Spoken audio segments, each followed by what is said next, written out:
up, guys? Welcome to local band Smokeout. Any genre from anywhere in the entire world. I do reactions, reviews, and interviews with bands, and I want to hear your music.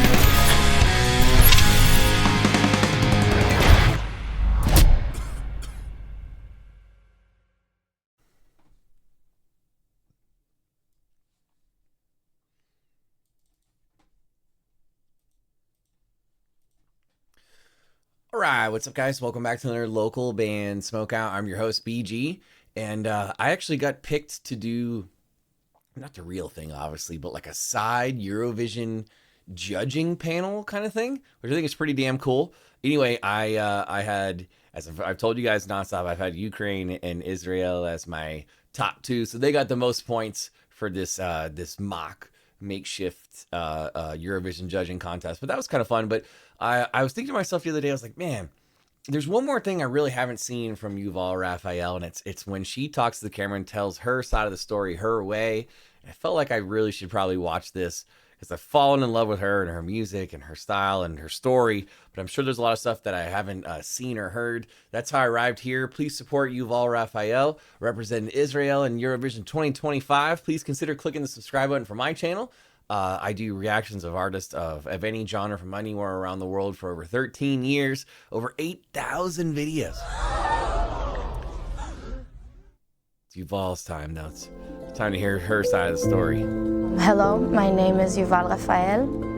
I'm a 23-year-old. I was at the Nova Music Festival with 4 other of my friends. We were 5 in total. In Hebrew, we say we were in orot, like we were in lights. We were very excited. One of my friends waited for that party for like 6 months. It's a very, very big production. We went like to, their EDC, to the I'm guessing? Kanta, to our resting place.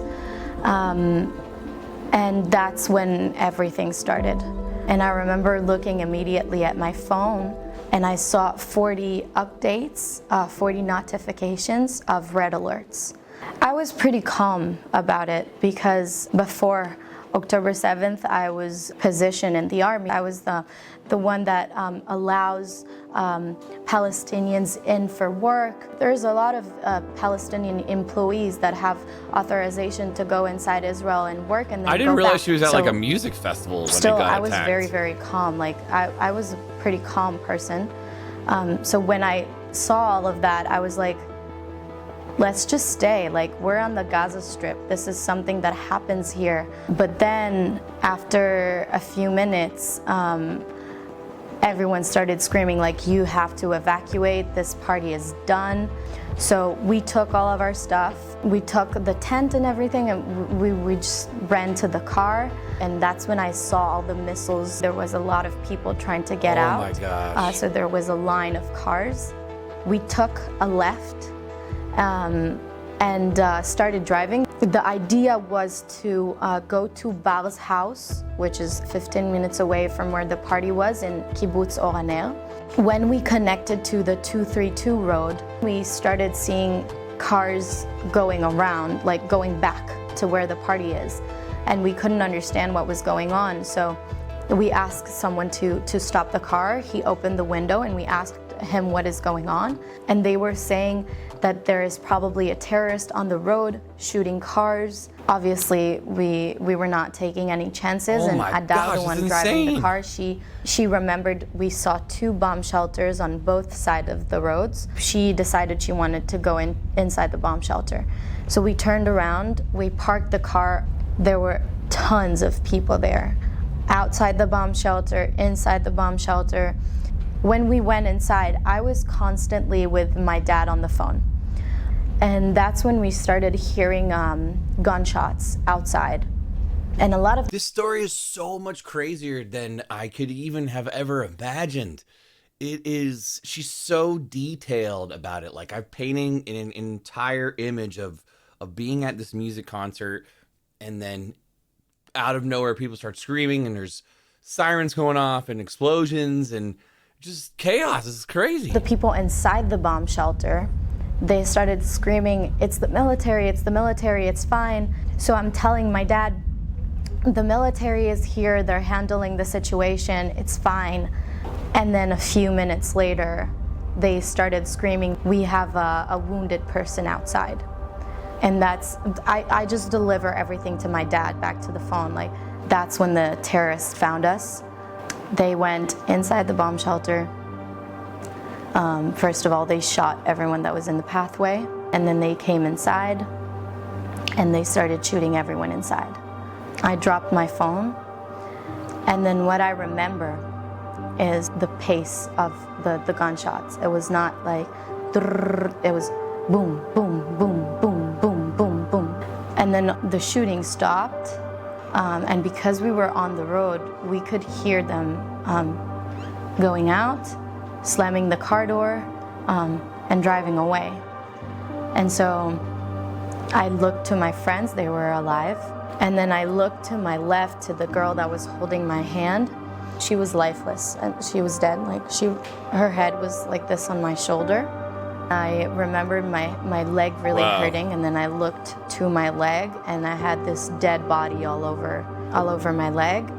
We were around 50 people. After the first shooting, I called my dad to tell him I'm alive, and I was like, Dad, there is dead people, you have to call the police, you have to tell them to get to us. Like, he's processing the whole thing during the conversation. איפה את? תשלח משטרה לפה. אבא, יש מלא מתים, תשלח משטרה לפה. This is real footage? אני שולח. מתים? אבא, בבקשה, תשלח משטרה לפה. אני שולח עכשיו, ממי, תהי רגועה. תשארי איתי על הקו, אל תנתקי ממני את הקו, טוב? תהי בשקט. And then there is like a switch that happens to him. He goes like, play dead. Play dead, just play dead, just hang up the phone with me, just play dead. יובלי, רגע, ויש שם מחבלים עדיין? מסתובבים, אבא, תשלחו ניידות. תהי מתה.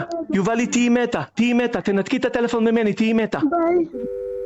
I hung up the phone. I told everyone that was in the bomb shelter that every single time that we hear them coming, we have to play dead. Even the ones who got gunshots. They came back inside, they shot again. Oh my God. Every time that they went out, I took my phone and I started calling the police constantly. And they were like, send me your location. And it was very bad signal inside the bomb shelters. After constantly calling the police for 4 hours and them constantly coming inside the bomb shelters, shooting more and more people, I had kind of like a breaking point. My leg felt like it was gonna explode. It was so hot inside. I remember the last conversation with one of the people that answers the phone from the police. And he told me again, there is a unit coming to you. That's where I snapped, telling him, but that's not true. No one is coming, no one is coming. It's been 4 freaking hours. Why is no one coming here? You're leaving us. Next time, maybe I won't be able to call you. Like, they keep killing people and we can't go out. And he's like, don't go out. Don't go out of the bomb shelter.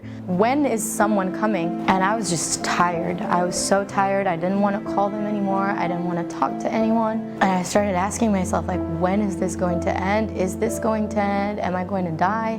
And my leg was like the hardest part of everything. Like, I could feel my bones in this part starting to crack. And I remember at that point, I was done. אבוש, אני עוד חיה, יש לי גופה ומלא רגליים שנשענות לי על הרגל כבר על 4 שעות. אני חושבת שיצטרכו לקרות לי אותם לחזור. אבל למה הם לא באים? למה אף אחד לא בא? למה? The next time they come, I don't bend down. Like, I stay up, and obviously they're gonna shoot me and put a bullet in me, and that's it. And Sorry guys, I had a computer error and I didn't realize it till about a minute after where we at, but this is where we had left off. people, and I didn't understand what that was. I didn't think about it at that time, but now, like, it was because people exploded. And then, because a lot of us had our phones, I remember someone saying something about the internet is saying that the military is now handling the situation. that's when they started coming less frequently. So at that point I started like looking for my phone. I remember like twisting a little bit to this side and I could see my phone on the back of the dead body or something, somewhere between around this area. And I found it and I picked it up and I called my dad. He told me on the phone, I found a rescuer. Like, I found someone that will pick you up. He is with a unit, he is looking for his daughter, which is also there. Talk to him, send him your location, and then he'll come get you. And then I told that to my friends. I called him. He asked me to count the survivors inside, like how many survivors there is inside. He said he was gonna be there in half an hour. And then it hasn't been half an hour, but someone started screaming like, is there anyone here that needs rescue? Anyone here that needs rescue? And I remember like really panicking because I imagined the way we're gonna be rescued. This could be somebody trying to like trick them. I would think like a bad guy trying to trick them. So many times, and not for 1 second I thought like one person is gonna scream outside, does anyone needs rescue?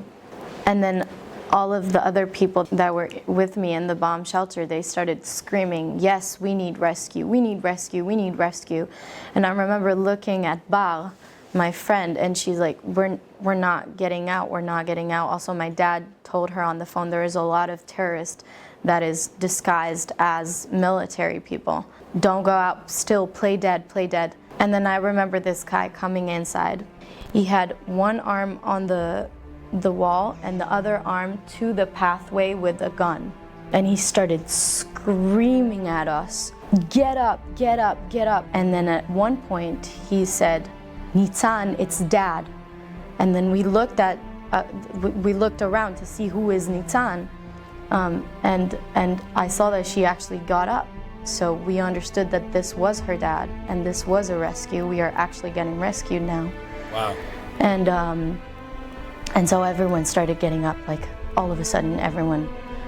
But I couldn't get up because I had the dead body on my leg.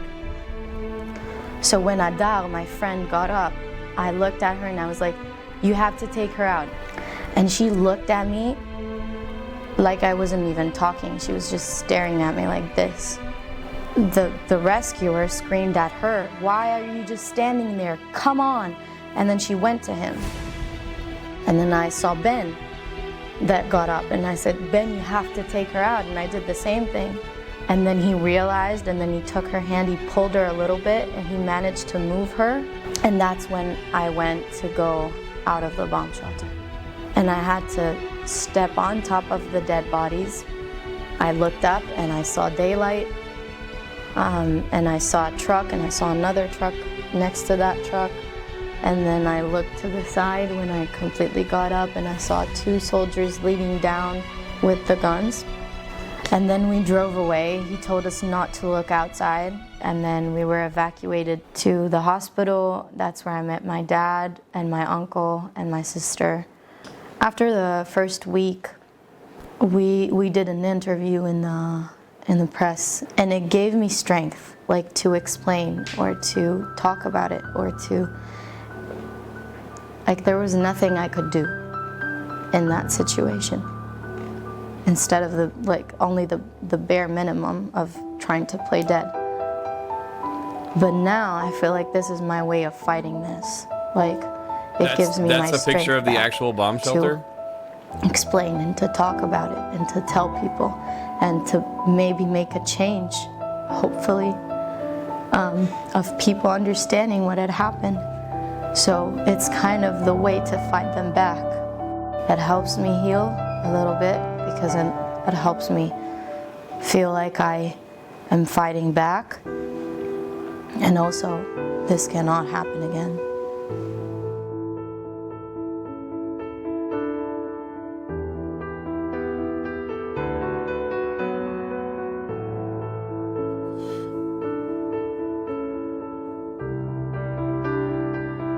My gosh. This was I mean, let's push the button just to give Yuval her praise for telling the story in such a way. Yeah.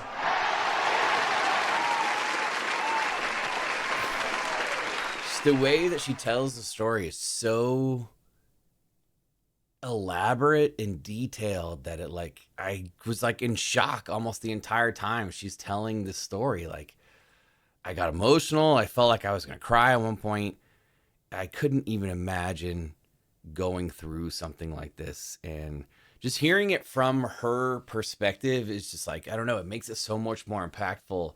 And I knew that they were at some kind of event when all this happened, but I did not know it was a music festival massacre, which is insane because I have been in a music festival before when gunfire burst out in Vegas. It was not the country music show that there was a shooting, just a different one. But like it's so scary. Instantly, like hundreds and hundreds of people just stampede style going one direction, not knowing what to do, and scary. This is so insane. Like just hearing Yuval's perspective of this. Obviously, we have to score this because we score everything, but it's got to be a 10. But I'm just like, I don't know. I don't really have any other words. It's so shocking to hear it from her. And wow. I don't know. I'm kind of sad, just to be honest with you guys. But please support Yuval. We're rooting for her in Eurovision for real, as well as the country of Israel, just to, shed some light on this and this massacre. But not only that, but to bring a positivity to all of this and, support Yuval's music and whatever she can do to bring awareness to the situation. Please support her. Kindly consider clicking the subscribe button for my channel. I'm sorry about halfway through. I looked up and realized my camera had like turned off on its own, even though we were still recording. So it would be a little splice or something there. I'm sorry. But please support Yuval. Please consider clicking the subscribe button. I do a Patreon as well, patreon.com/localbandbg if you enjoy what I do and want the show to grow and expand faster and further. Finally, if you're a musician and you're playing shows here in the States, you got to have merch for those shows. Why not save a bunch of money by going to mymerchguy.com? Use code LBS420 for an excellent discount. Other than that, though, guys, I am your host, BG, saying cheers, keep blazing, and peace. I'll see you next time.